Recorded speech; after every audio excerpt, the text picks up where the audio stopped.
दोस्तों नमस्कार। आप सभी का मेरे YouTube चैनल पर हार्दिक स्वागत है। दोस्तों मैं आशा करता हूँ कि आप सभी स्वस्थ एवं सुरक्षित हों। दोस्तों हमारा देश एक ऐसा देश है जहाँ पर मुद्दों की कोई कमी नहीं। उन मुद्दों पर आप जब तक चाहें दिन रात 24 घंटे 24 आवर्स 7 डेज अ वीक आप राजनीति कर सकते हैं। आप देश के अंदर ध्रुवीकरण कर सकते हैं। जिस पार्टी की सत्ता होती है वो ताकत का उपयोग निश्चित तौर पर करती है।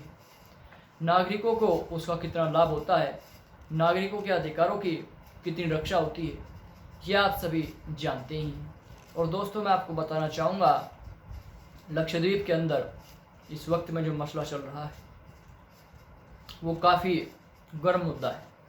इस वक्त में गृह मंत्री से लेकर के प्रधानमंत्री तक ये पूरा विवाद दोस्तों मैं आपको बताना चाहूँगा पहुँच चुका है। और मैं आपको बताना चाहूँगा दोस्तों इस विवाद की वजह क्या है। इस विवाद की मुख्य वजह है दोस्तों मैं आपको बताना चाहूँगा लक्षद्वीप विकास प्राधिकरण विनियम 2021 अधिनियम, जो वहाँ के प्रशासक श्रीमान प्रफुल्ल खोड़ा पटेल जी लेकर के आए हैं। इससे उनकी दलील है, एक तर्क है कि इससे लक्षद्वीप के भीतर विकास को बल मिलेगा। यानी कि लक्षद्वीप की जो जनता विकास के लिए तरस रही है उसको एक पानी की तरह, जिस तरीके से व्यक्ति प्यासा होता है उसे पानी की आवश्यकता होती है, इसी तरीके से लक्षद्वीप के लोगों को विकास की आवश्यकता है और हम उस आवश्यकता को पूरी करने के लिए ऐसा कर रहे हैं। और दोस्तों मैं आपको बताना चाहूँगा कि इसका विरोध भी शुरू हो गया है। मैं आपको दोस्तों बताना चाहूँगा कि पीपी मोहम्मद हाशिम, जो वहाँ पर भाजपा के युवा मोर्चा के पूर्व अध्यक्ष हैं दोस्तों, उन्होंने विरोध किया है इसका। लेकिन दोस्तों भाजपा के कई नेता इसका समर्थन भी कर रहे हैं। और इसके अलावा दोस्तों मैं आपको बताना चाहूँगा कि असगर अली, जो लक्षद्वीप के जिलाधिकारी हैं, उन्होंने भी इसी बात पर बल दिया है कि जो प्रशासन का उद्देश्य है वो लोगों के जीवन में बेहतरी लाने का है, लोगों के जीवन को खुशहाल और बेहतर बनाने का है। अब दोस्तों यहाँ पर सवाल ये उठता है, मैं पहले आपको बताना चाहूँगा कि जिस तरीके से वहाँ पर जो जनसंख्यिकी है, वहाँ पर 90% से अधिक जो जनसंख्या है वो मुस्लिम है। अब 90% ऑफ पॉपुलेशन इज़ मुस्लिम। और दोस्तों इसके अलावा मैं आपको बताना चाहूँगा कि जो वहाँ पर साक्षरता दर है वो भी लगभग 91 से 92 के बीच। लेकिन दोस्तों वहाँ पर मैं सबसे बड़ी बात आपको बताना चाहूँगा, इतना सुंदर प्रदेश कहीं ना कहीं एक राजनीतिक पारी की भेंट चढ़ गया है। राजनीतिक पारी वहाँ पर खेली जा रही है। और दोस्तों इसके अलावा मैं आपको बताना चाहूँगा वे बातें इस अधिनियम की जो आपके लिए जानना बेहद ज़रूरी है। दोस्तों मैं आपको बताना चाहूँगा कि लक्षद्वीप विकास प्राधिकरण अधिनियम 2021 के अंदर दोस्तों जो मुख्य बातें हैं मैं आपको बताना चाहूँगा। सबसे पहले तो दोस्तों मैं आपको बताना चाहूँगा कि सरकार एंटी सोशल एक्टिविटी में यदि किसी व्यक्ति को पाती है, उस व्यक्ति को बिना कारण बताए गिरफ्तार किया जा सकता है। यानी कि उसके कारण को सार्वजनिक नहीं किया जाएगा, पब्लिक डोमेन में वो नहीं आएगा, उसे 1 साल तक जेल के भीतर रखा जा सकता है। दोस्तों यहाँ पर सवाल ये उठता है कि जिस व्यक्ति को गिरफ्तार किया जाएगा, इस बात का निर्णय कौन करेगा कि व्यक्ति ने एंटी सोशल एक्टिविटी में यानी कि असामाजिक गतिविधि में भाग लिया है, समाज को तोड़ने वाला काम किया है। इस बात का निर्णायक कौन होगा? क्या वहाँ के प्रशासक होंगे, पुलिस होगी या फिर कोई और होगा? इसके अलावा दोस्तों मैं आपको बताना चाहूँगा कि सरकार के पास निजी संपत्ति जब्त करने का भी अब इस अधिनियम के बाद अधिकार आ गया है। सरकार जिस व्यक्ति की संपत्ति यदि आवश्यकता पड़ती है तो संपत्ति को अधिग्रहित कर सकती है। और दोस्तों इसके अलावा मैं आपको बताना चाहूँगा कि वहाँ के स्कूलों में बच्चों को मांसाहार दिया जाता था, यानी कि मांसाहारी भोजन लक्षद्वीप के भीतर दिया जाता था, क्योंकि वहाँ की आबादी मुस्लिम आबादी है। और ऐसे में दोस्तों स्कूलों में बीफ वगैरह देना एक आम बात है, क्योंकि मुस्लिम धर्म के भीतर इसका प्रचलन है। लेकिन दोस्तों अब मैं आपको बताना चाहूँगा कि बच्चों को मांसाहार पर अब वहाँ के प्रशासन ने रोक लगा दी है। हालांकि यदि धर्म की दृष्टि से इस बात को देखा जाए तो ये उनके धार्मिक अधिकारों का एक तरीके से हनन है, उनकी मान्यताओं का। लेकिन यदि स्वास्थ्य की दृष्टि से देखा जाए तो ये फैसला स्वास्थ्य के लिए उत्तम भी है। और दोस्तों इसके अलावा मैं आपको बताना चाहूँगा कि वहाँ पर सरकार ने जो एक और फैसला लिया है वो ये है कि दोस्तों यदि कोई भी व्यक्ति जिसकी 2 से अधिक संतान है वो चुनाव नहीं लड़ सकता। दोस्तों यहाँ पर सवाल ये उठता है कि आप सभी ने भारत के संविधान को पढ़ा हो और भारत के संविधान के भीतर कहीं भी इस बात का उल्लेख नहीं है, कहीं भी इस बात का जिक्र नहीं है कि जो व्यक्ति जिसकी 2 से अधिक संतानें हैं वो चुनाव नहीं लड़ेगा।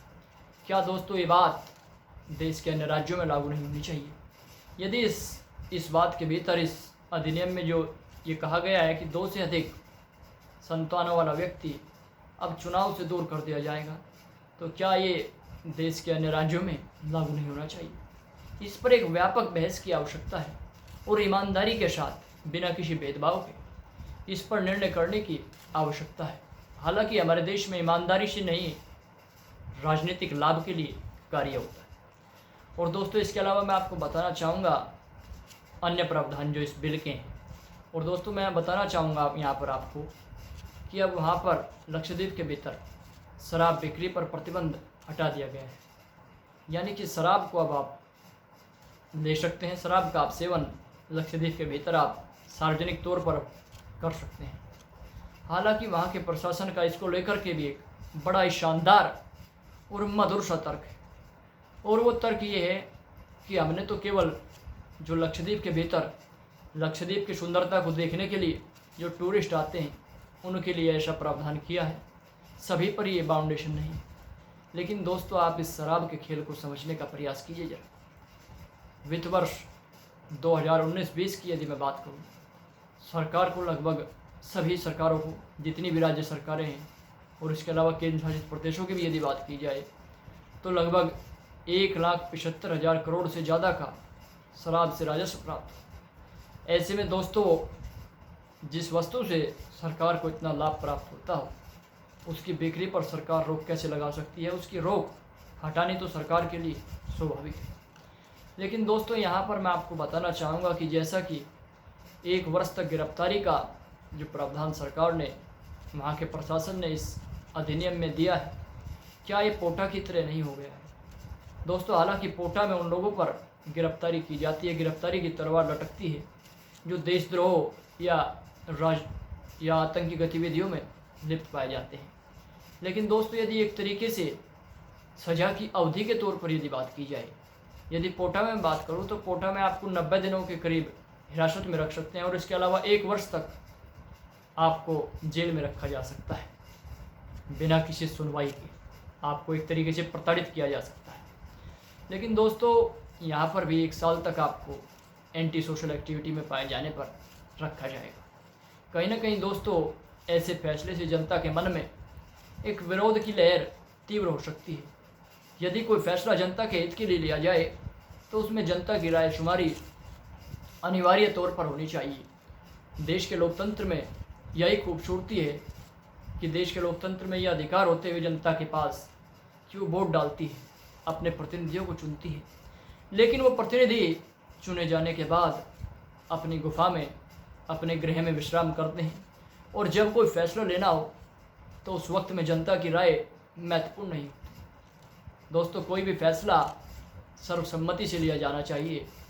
समाज के किसी वर्ग को, किसी हिस्से को आप असंतुष्ट नहीं छोड़ सकते। और यदि देश को आपको एक सूत्र में पिरोना है तो यही एकमात्र विकल्प है, यही एकमात्र रास्ता है।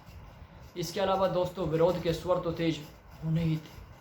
केरल विधानसभा में भी इसको लेकर के प्रस्ताव पास करने की एक मुहिम चल पड़ी है।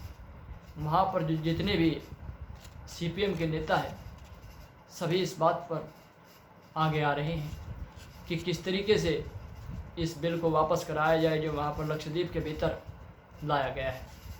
और दोस्तों आपको बताना चाहूँगा कि वाम मोर्चे का हमेशा से ये इतिहास रहा है कि वो केवल ऐसे मुद्दों का तो विरोध करता है जैसा कि अब लक्षद्वीप में हुआ, ऐसे मुद्दों का तो विरोध करता है, लेकिन कभी वो कश्मीर में जो घटनाएं होती हैं उनके खिलाफ नहीं बोलता। ये बड़ी दुखद बात है। यदि इस बिल में जो गलती है उस पर निश्चित तौर पर सुधार होना चाहिए, उसमें संशोधन होना चाहिए।